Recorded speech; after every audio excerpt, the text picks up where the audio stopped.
Bienvenidos a una nueva emisión de América Directo. Hoy estamos en vivo con el doctor Alberto Loizaga. Dentro de la próxima media hora ustedes van a poder enviarle sus preguntas al doctor. Les cuento que el entrevistado que tenemos hoy es médico clínico, psicoanalista e instructor en técnicas de meditación. Fundó hace 15 años el Centro Actitudes que Sanan en Buenos Aires, Argentina. Él trabaja sobre técnicas de meditación desde hace 40 años y es un reconocido conferencista internacional en temas vinculados con la salud y el desarrollo de los valores humanos. Buenas tardes, doctor Loizaga. Soledad Blardone los saluda. ¿Qué tal? Buenas tardes, encantado con ustedes. Bueno, un placer tenerlo con nosotros hoy. La primera pregunta que yo le quiero hacer es, ¿qué es la meditación? ¿Cuáles son sus beneficios? Bien, la meditación es una técnica para poder conectarse con nuestra presencia que pasa habitualmente inadvertida a la mente. Siempre estamos siendo objeto de nuestros propios pensamientos y vivimos atados a un pasado o a un futuro, perdiendo la conexión con nuestra libertad que surge en el espacio del ahora. Cuando nosotros sentimos nuestra presencia y reconocemos que tenemos pensamientos y podemos elegir qué tipo de pensamientos, con qué quedarnos, elegir pensamientos que nos traigan un beneficio, un bienestar, y tratar de vaciar nuestra mente, necesitamos una técnica, ya que poder estar sin pensar y sintiendo la presencia de la hora no se logra y esta técnica no se educa en universidades o colegios, desgraciadamente. Fruto de esta ausencia, la gente sufre siempre con pensamientos y tiene su peor enemigo en la mente, que no para de pensar y nos llena de juicios, de angustias, a veces carga del pasado. Entonces la técnica consiste en quedar, ante todo, el cuerpo tiene que estar cómodo y quieto, sentado, y que me escucha seguir esta instrucción. Uno puede mantenerse con los ojos abiertos si tiene un horizonte donde no distraerse, pero es preferible hacerlo con los ojos cerrados, y repite un sonido mental que no tiene significado intelectual. Ese sonido se llama mantra. Un mantra es un sonido que está compuesto de vocales y consonantes que limpia la mente. Nos conecta con lo profundo, con lo que no vemos, pero que sí somos. Porque el ser humano solo a veces se queda en la superficie de los seres, en las apariencias. Y para profundizar, en esencia, para tener paz interior, tenemos que sentir nuestra presencia. Por ejemplo, un sonido que puedo pensar y que es un mantra que está en mis libros, he escrito varios libros sobre este tema, es Shaim, Shaim, Shaim. Ya es un sonido que nos conecta con el ahora, y in es hacia adentro, el sonido in nos permite profundizar. Si uno está quieto, pensando y repitiendo dulcemente, suavemente el sonido Shaim, Shaim, Shaim, con un pensamiento que se repite a sí mismo, el resto de pensamientos que vienen y traen se van aclarando. Uno puede permanecer conectado con un aparente vacío, pero sintiendo paz, sintiendo tranquilidad. A su vez, en ese espacio se conecta con un nuevo orden creativo. Uno es el creador de su propia vida. No es un pensar humano, sino es un ser humano. Y ese sentimiento de ser es el que nos permite no solo ser protagonistas como actores de nuestra vida, sino directores, guionistas de cómo queremos vivir. Esto es una visión de una nueva conciencia que por suerte está ocurriendo en este fin del 2012 y que es un estado nuevo de conciencia. Lo que uno conoce, si no sabe meditar, es lo que significa estar dormido, o estar soñando, estar en un sueño, o estar lúcido, atado a los pensamientos. Este cuarto estado es un estado de estar despierto, por eso se llama despertar de la conciencia, sintiendo un sentimiento de paz, de amor, de luz, que da bienestar y que siempre es altruista. O sea, no es solo para uno. A veces se lo ve el meditador como una persona egoísta que se encierra en sí mismo. Es al revés. La meditación abre a una energía nueva que se comparte y se respira en el ambiente en que uno medita. Por eso yo enseño a meditar incluso en cárceles, o enseño a meditar en manicomios, y la gente que aprende a meditar influye en el ambiente más cercano. Si una persona cada 10 lograra meditar, el mundo no tendría crisis, guerras, sino que estaría en un mundo nuevo, que es lo que pronostican como solución los profetas en última instancia, autores como Eckhart Tolle, que escribió El poder de la hora, o Deepak Chopra, a los cuales yo me sumo.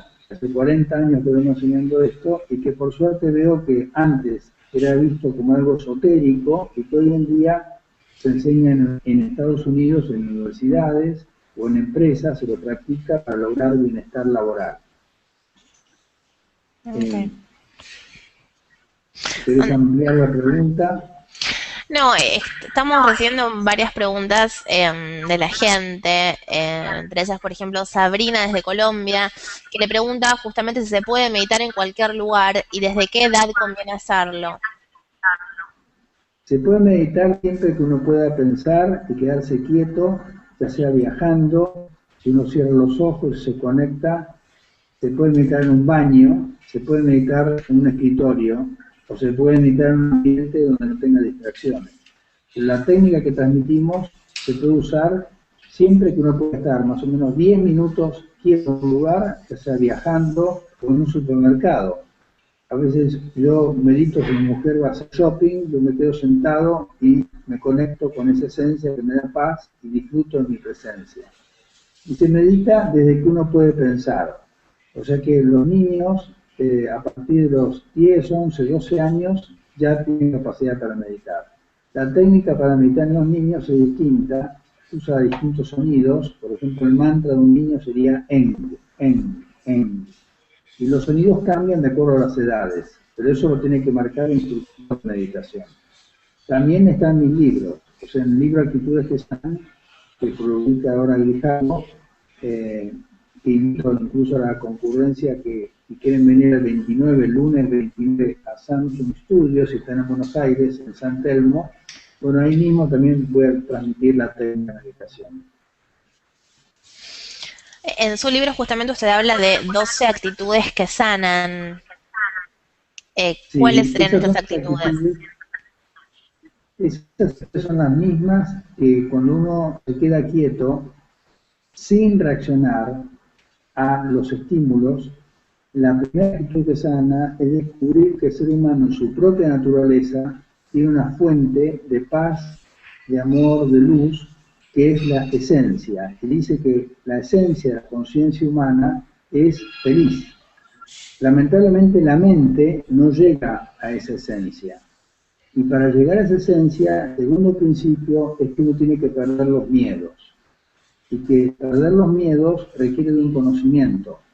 Ya que mentalmente, si uno no tiene ese conocimiento, siempre se siente víctima de amenazas que vienen de afuera. Entonces, ¿cómo responder y darse ese espacio propio para evitar tener temor y miedo?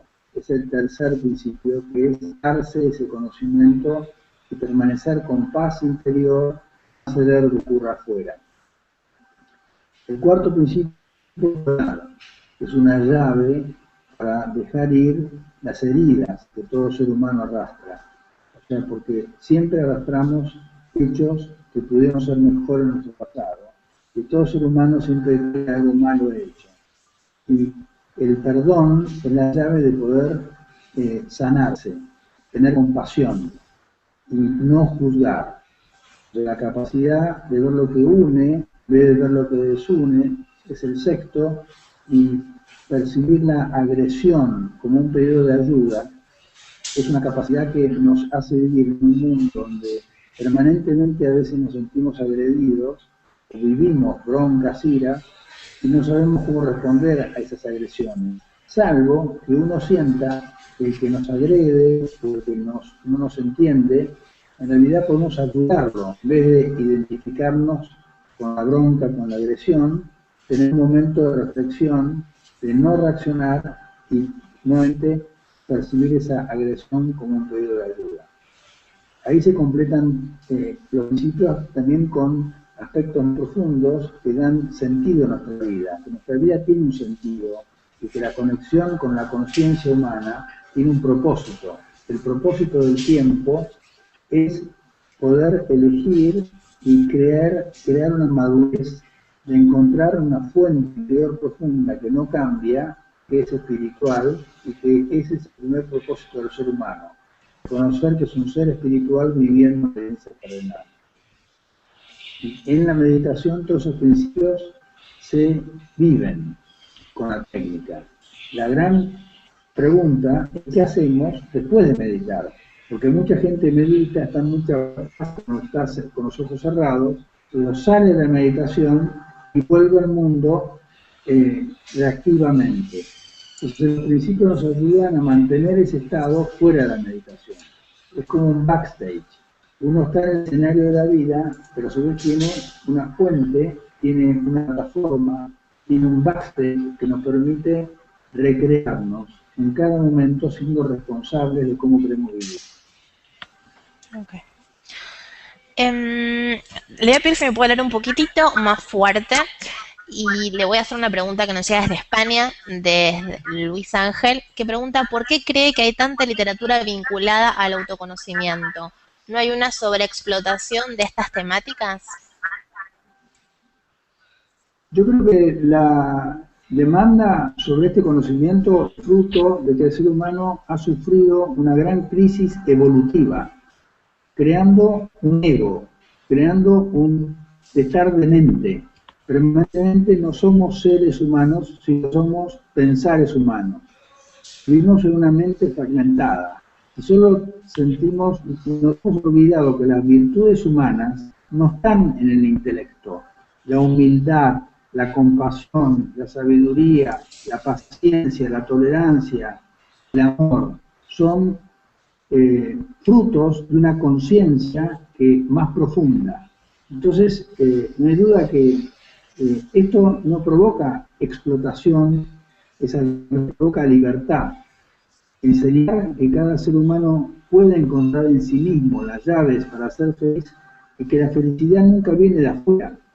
No viene con el dinero, no viene con el poder, no viene teniendo 2 casas, tener 2 problemas, no viene teniendo parejas, no viene, ninguno tiene un poder de transformar a otro, sino que no podemos cambiar a otra persona, siempre podemos cambiar nuestra propia respuesta frente a otra persona. O sea que este conocimiento es liberador y no hay gurús en este conocimiento. Yo no me siento un gurú o un maestro, sino que aprendo de cada persona que me hace preguntas, como en este caso, tu presencia, a pesar de estar en un video. Okay. Desde Argentina, Martín Insaurralde le pregunta ¿qué piensa sobre las técnicas de control mental que consiguen supuestamente despegarse del cuerpo? ¿Es esto verdaderamente posible o es parte de un mito? Siempre estamos despegados del cuerpo, o sea que no hay que tener control sobre, digamos, el cuerpo funciona solo. La naturaleza del cuerpo tiene un orden, una homeostasis, que no depende de nuestro pensamiento. Y el ser humano es un misterio que tiene una conciencia que está ni adentro ni afuera. O sea, no podemos decir que el cerebro tiene nuestra conciencia, porque hay operaciones de cerebro que marcan que, no, a pesar de que tener lugares específicos en el cerebro, la conciencia trasciende. Y hay un plano de transferencia. Yo como psicoanalista sé que hay pacientes que me transfieren experiencias sin pensar, sintiendo una energía. La intuición es una energía que uno puede intuir al conocer a otra persona y saber si es una buena o mala persona. Y no es necesario usar la mente. O sea que yo no, digamos, aconsejo controlar. Sí aconsejo sentir la capacidad de disfrutar lo que ya surge, lo dejamos de controlar y valoramos la naturaleza misma que nos tiene a nosotros. Se trata de tener un poder de alguien, se trata de dejarnos sostener por el poder de nuestra propia naturaleza. Poder confiar, tener fe en la naturaleza humana más profunda. Okay. Tenemos una consulta de Analia Sánchez desde Panamá que dice que muchas veces hace ejercicios de meditación y se marea y termina más nervioso de lo que estaba antes. ¿Qué está haciendo mal? Pregunta. Quizá lo que está haciendo mal es no darse el tiempo de entrar en meditación más lentamente y permanecer luego de meditar más tiempo, acostada quizá, para ir saliendo, porque los cambios fisiológicos en la meditación ocurren y uno necesita un tiempo de acompañamiento al salir de la meditación, descansando casi 5 minutos, no salir bruscamente de la meditación. La meditación abre puertas que a veces uno se encuentra con aspectos reprimidos de sí mismo. O sea, a veces uno tapa muchas cosas, es como, digamos, mete debajo de la alfombra realidades que están reprimidas. Entonces, al meditar, uno se puede encontrar con aspectos que reprimió en el pasado, pero que se están limpiando. Y si hay una molestia, hay que aceptarla y soltarla. O sea, la angustia hay que descubrir, si no más tarde se transformaría en una fobia. Uno no podría de repente entrar en un bar o entrar en un avión. Es preferible que en una meditación uno sienta una inquietud y puede angustiarse, pero eso significa que se está sanando. O sea que hay que abrir ese canal y dejarlo salir. Desde Uruguay, Juan Andrés pregunta si es verdad que 10 minutos de meditación equivalen a 1 hora de sueño. Sí, es totalmente cierto. Y es un gran descanso, un buen sueño de 7 horas. Yo aconsejo meditar apenas uno se despierta, porque uno arrastra también con los sueños aspectos que nuevamente no están resueltos. Y al meditar, la limpieza y el descanso es mucho más profundo. Por eso se aconseja no meditar antes de dormir enseguida, porque no es aconsejable meditar la mañana temprano y luego a la tarde, a las 5 o 6 de la tarde, o 7 al atardecer, y al atardecer descansado. Y después dormirse naturalmente.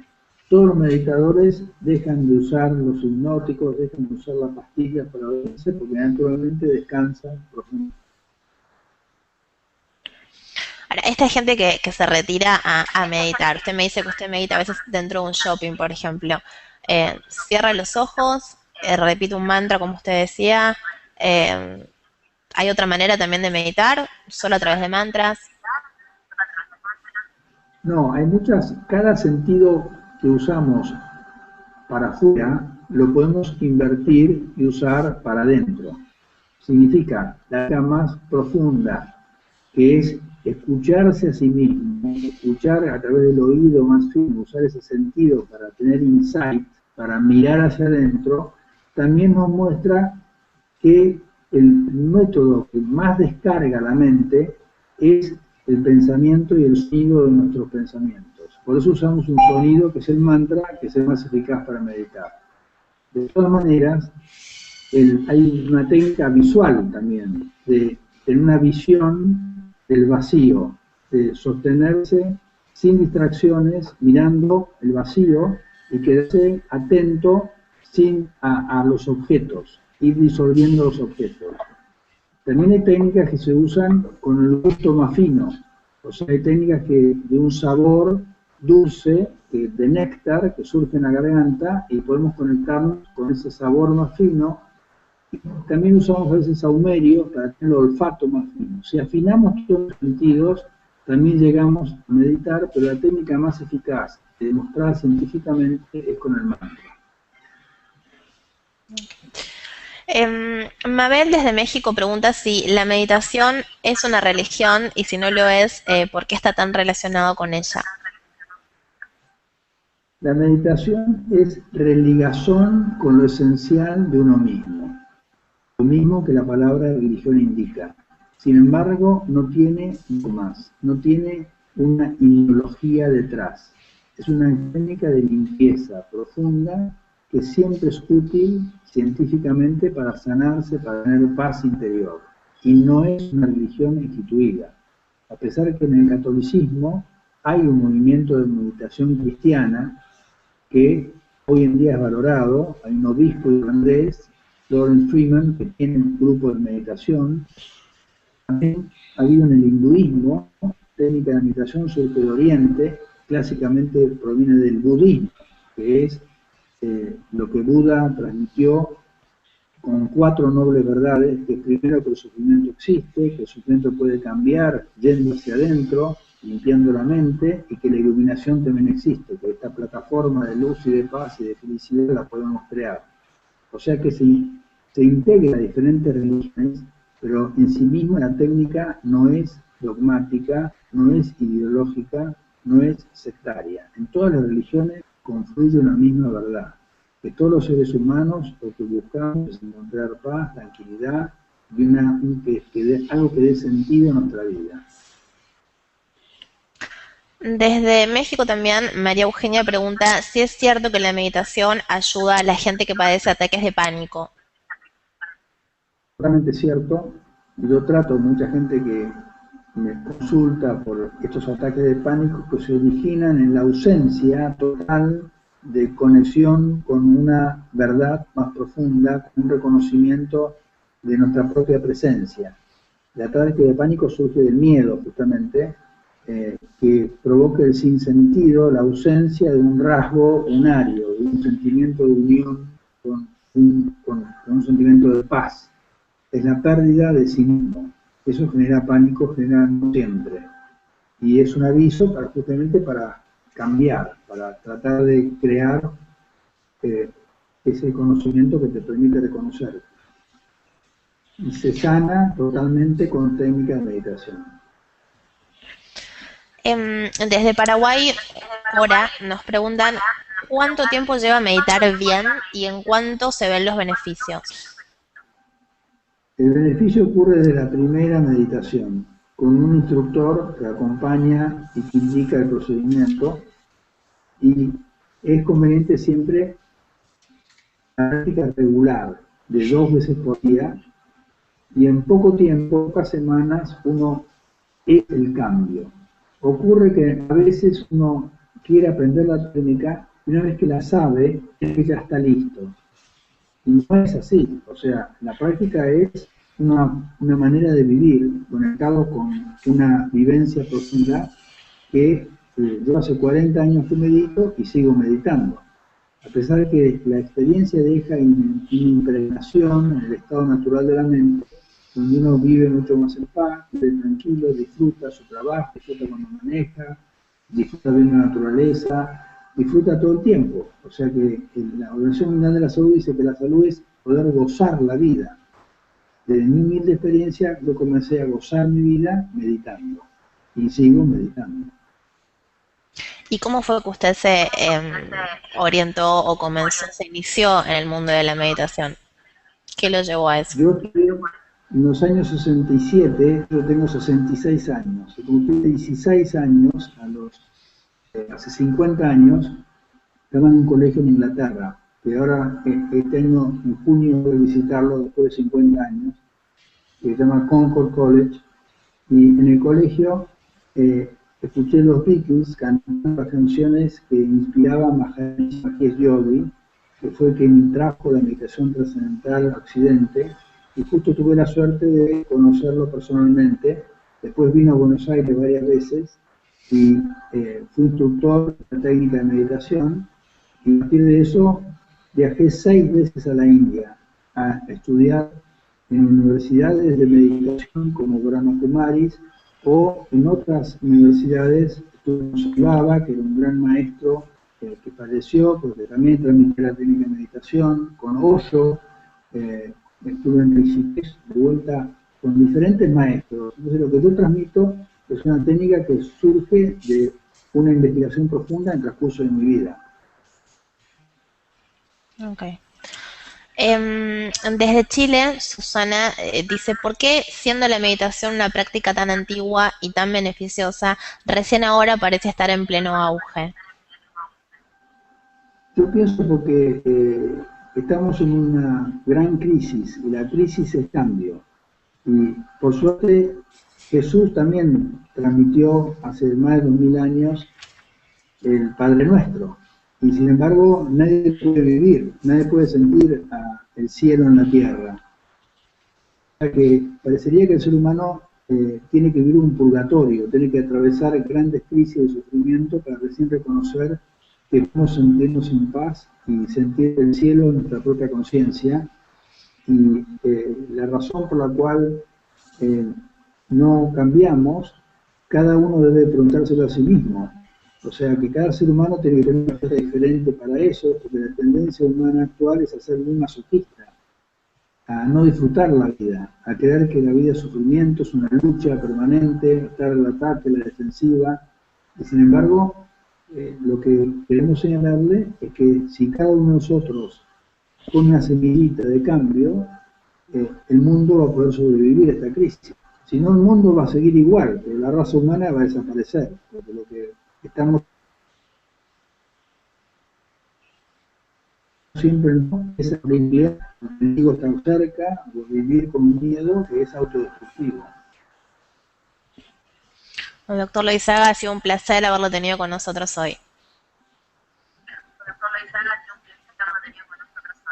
Igualmente, muchas gracias. Esperemos que se repita. Gracias. Y a ustedes los esperamos en una nueva emisión de América Directo. Gracias por estar ahí.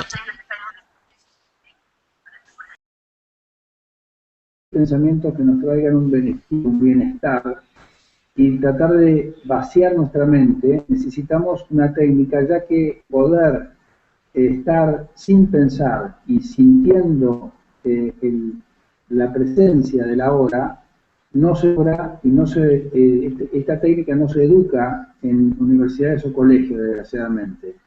Fruto de esta ausencia, la gente sufre siempre con pensamientos y tiene su peor enemigo en la mente, que no para de pensar. Bienvenidos a una nueva emisión de América Directo. Hoy estamos en vivo con el doctor Alberto Loizaga. Dentro de la próxima media hora ustedes van a poder enviarle sus preguntas al doctor. Les cuento que el entrevistado que tenemos hoy es médico clínico, psicoanalista e instructor en técnicas de meditación. Fundó hace 15 años el Centro Actitudes que Sanan en Buenos Aires, Argentina. Él trabaja sobre técnicas de meditación desde hace 40 años y es un reconocido conferencista internacional en temas... Y nos llena de juicios, de angustias, a veces carga del pasado. Entonces la técnica consiste en quedar, ante todo, el cuerpo tiene que estar cómodo y quieto, sentado, y que me escucha seguir esta instrucción. Uno puede mantenerse con los ojos abiertos si tiene un horizonte donde no distraerse, pero es preferible hacerlo con los ojos cerrados. Y repite un sonido mental que no tiene significado. Vinculados con la salud y el desarrollo de los valores humanos. Buenas tardes, doctor Loizaga. Soledad Blardone los saluda. ¿Qué tal? Buenas tardes. Encantado con ustedes. Bueno, un placer tenerlo con nosotros hoy. La primera pregunta que yo le quiero hacer es, ¿qué es la meditación? ¿Cuáles son sus beneficios? Bien, la meditación es una técnica para poder conectarse con nuestra presencia que pasa habitualmente inadvertida a la mente. Siempre estamos siendo objeto de nuestros propios pensamientos y vivimos atados a un pasado o a un futuro, perdiendo la conexión con nuestra libertad que surge en el espacio de la hora.